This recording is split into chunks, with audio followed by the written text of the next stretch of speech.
Locked and loaded, India is now finalizing its plan to retaliate against Pakistan. The Pahalgam attack, one of the deadliest in years, claimed the lives of 26 innocent civilians. In response, India is contemplating military action. What are the possible ways India could make Pakistan bleed?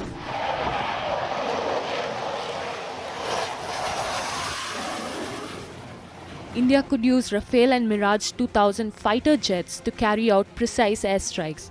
These jets are fast and have advanced radar and missile systems. They are capable of targeting key military infrastructure with minimal collateral damage. Through Operation Akraman, India is displaying the country's military might and sending a clear message to Pakistan that they are ready to strike. However, such strikes could lead to a serious conflict and draw international attention, especially if airspace rules are broken.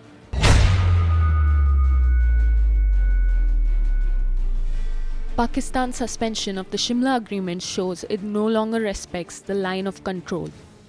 The agreement aimed to normalize relations and end the conflict between the two nations. With the treaty on hold, violations along the LOC have increased. At this point, India could justify carrying out ground offences or striking militant camps and key posts. However, there are significant challenges. The terrain is rough and many positions are heavily fortified. Any attack would need to be swift and well coordinated. A slow or messy operation could lead to a prolonged conflict. Additionally, there's also a risk of triggering a wider war.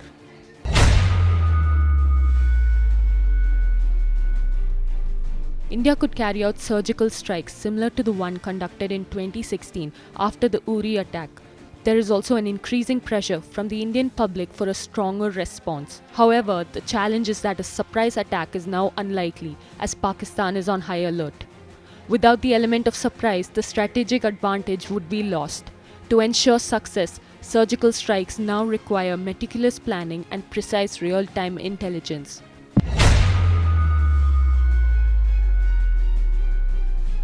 If India decides to take a more restrained approach, it could use artillery and precision sniping to target enemy positions along the line of control. These methods would disrupt the enemy and lower morale without escalating to large-scale offences. While this strategy carries a lower risk of escalation, it offers a more limited strategic impact compared to air or ground offences. Given all the options, the question remains, which direction will India choose?